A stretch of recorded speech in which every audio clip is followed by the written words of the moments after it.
নমস্কাৰ বন্ধুসকল, মই হিৰেন।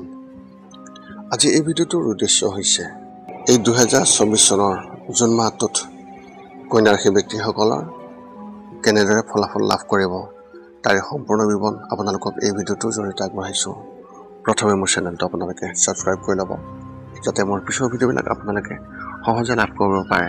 লগতে মোৰ ভিডিঅ' যদি ভাল লাগে তেন্তে লাইক আৰু শ্বেয়াৰ কৰিব, কমেণ্ট কৰি আপোনালোকৰ মনোভাৱ প্ৰকাশ কৰিব। এতিয়া মূল বিষয়লৈ। কন্যা ৰাশি ব্যক্তিসকলৰ এই জুন মাহটোত এওঁলোকৰ পাৰিবাৰিক জীৱনৰ ক্ষেত্ৰত এনেধৰণৰ। এই মাহত আপোনালোকৰ পৰিয়ালত কিবা এটা বিষয় অনুষ্ঠানৰ আয়োজন হ'ব পাৰে, যাৰ বাবে ঘৰৰ সকলোৱে তাত ব্যস্ত হৈ পৰিব। এই সময়ছোৱাত আপোনাৰ পিতৃৰ স্বাস্থ্যৰ অৱনতি ঘটাৰ সম্ভাৱনা অত্যন্ত প্ৰবল।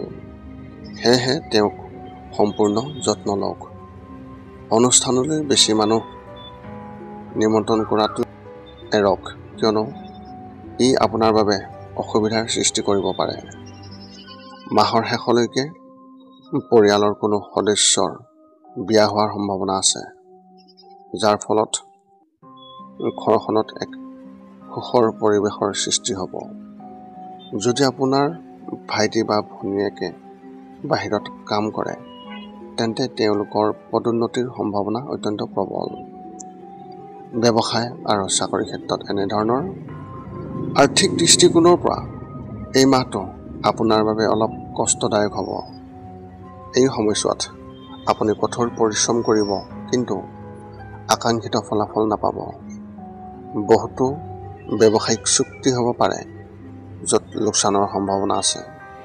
গতিকে আপুনি আপোনাৰ চৌপাশৰ যত্ন লওক, কিন্তু ঘৰৰ আন কোনোবা সদস্যই সুবিধা লাভ কৰিব পাৰে, যিয়ে এই লোকচানৰ ক্ষতিপূৰণ দিব। এই মাহত চৰকাৰী বিষয়াসকলৰ বাবে অধিক কাম আহিব, কিন্তু খং হেৰুৱাৰ পৰিৱৰ্তে ধৈৰ্য আৰু সংযমেৰে কাম কৰিলে খুবেই ভাল হ'ব।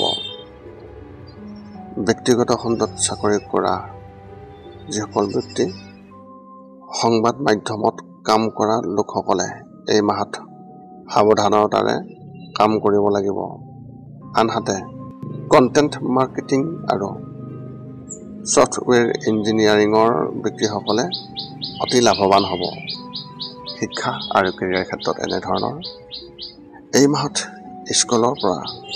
স্কুলত পঢ়ি থকা ছাত্ৰ ছাত্ৰীসকলে পঢ়া শুনাত কম সময় কটাব আৰু এলাহৰ বাবে বেছি সময় কটাব। উচ্চ শিক্ষা গ্ৰহণ কৰা ছাত্ৰ ছাত্ৰীসকলে তেওঁলোকৰ ভিতৰত মূলতঃ BTech, BCA, graphics designing, hotel মেনেজমেণ্টৰ ছাত্ৰ ছাত্ৰীসকল উপকৃত হ'ব আৰু তেওঁলোকে বহু নতুন সুযোগ লাভ কৰিব পাৰে।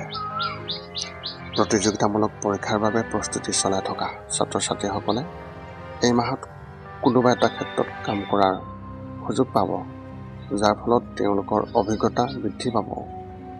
গতিকে কোনো সুযোগ পিছলি যাবলৈ নিদিব আৰু তাৰ ওপৰত সম্পূৰ্ণৰূপে অন্তৰেৰে কাম কৰক। প্ৰেমৰ ক্ষেত্ৰত এনেধৰণৰ। বিবাহিত লোকসকলে হয়তো তেওঁলোকৰ সংগীৰ পৰা কিবা এটা ভাল খবৰ বা উপহাৰ পাব, যাৰ ফলত দুয়োৰে মাজত প্ৰেম আগৰ তুলনাত আৰু অধিক বৃদ্ধি পাব।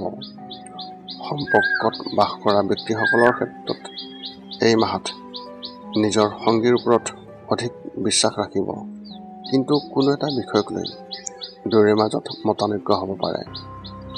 বিয়াৰ বাবে অপেক্ষা কৰি থকা যিসকল ব্যক্তি, তেওঁলোকৰ বাবে এই মাহত বহুতো ভাল সুযোগ আহিব, কিন্তু তেওঁলোকৰ গাফিলতিৰ বাবে তেওঁলোকে পিছলি যাব পাৰে।